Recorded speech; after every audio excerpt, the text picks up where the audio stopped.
School का बच्चा और चुड़ैल का सामना। एक स्कूल में आर्यन नाम का लड़का 11वीं कक्षा का एक होनहार बच्चा था। पढ़ाई में तो अच्छा था, लेकिन हमेशा रोमांचक और अनसुलझे रहस्यों की कहानियों में डूबा रहता था। एक दिन स्कूल की पुरानी लाइब्रेरी में उसे एक किताब मिली। उस किताब का नाम था अंधेरे का रहस्य। किताब धूल से ढकी हुई थी और काफी पुरानी लग रही थी। उत्सुकता के मारे उसने तुरंत उसे उठा लिया। किताब के पहले पन्ने पर लिखा था, इस किताब को पढ़ने वाले को डरावने सच का सामना करना पड़ेगा।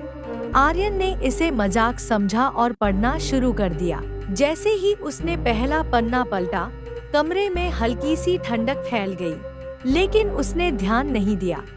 उस रात आर्यन ने अजीब सपने देखे। सपने में वह एक सुनसान जंगल में था। वहां उसे एक लड़की दिखी जो उसे लगातार बुला रही थी। लड़की बेहद खूबसूरत थी, लेकिन उसकी आंखों में अजीब सा खून जैसा लाल रंग था। आर्यन जब उसके पास पहुंचा, तो लड़की ने अचानक एक खौफनाक हंसी के साथ कहा, तुमने वह किताब क्यों पढ़ी?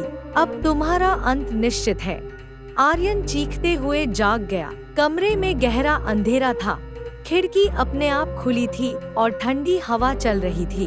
उसे खिड़की के पास किसी के खड़े होने का एहसास हुआ, लेकिन वहाँ कोई नहीं था। अगले दिन आर्यन ने लाइब्रेरी की उस बूढ़ी महिला से बात की, जिसने उसे हमेशा अजीब नजरों से देखा था। उसने आर्यन को बताया, वह किताब श्रापित है। जो भी इसे पढ़ता है, उसे चुड़ैल का सामना करना पड़ता है। वह चुड़ैल इसी स्कूल की पुरानी छात्रा थी। लोग कहते हैं कि वह काले जादू की वजह से मरने के बाद भी जिंदा है। अगर तुमने सही समय पर कुछ नहीं किया, तो वह तुम्हारी आत्मा को भी कैद कर लेगी। उस रात आर्यन ने साहस जुटाया और अपने सपने में देखे जंगल में जाने का फैसला किया। वह अकेला ही वहां पहुंचा। ठंड बढ़ती जा रही थी और पेड़ों के बीच अजीब सी फुसफुसाहट सुनाई दे रही थी। अचानक वही लड़की सामने आ गई। इस बार उसका चेहरा और ज्यादा डरावना था। उसकी आंखें जल रही थी और हाथों के नाखून बड़े व खून से सने हुए थे।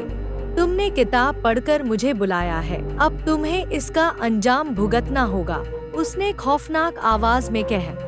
आर्यन ने अपने साथ लाई हुई माला और मंत्र पढ़ना शुरू कर दिया। चुड़ैल ने जोर से चीखते हुए उस पर हमला किया, लेकिन माला से निकली रोशनी ने उसे रोक दिया। आर्यन ने पूरी ताकत से मंत्र पढ़ा। चुड़ैल ने दर्द भरी चीख के साथ कहा, नहीं रहने दो, मैं जा रही हूँ, अब वापस नहीं आऊंगी। ऐसा बोलकर वो चली गई और खुश होकर आर्यन ने किताब को लाइब्रेरी में बंद कर दी और ऐसे अंत किया चुड़ैल का।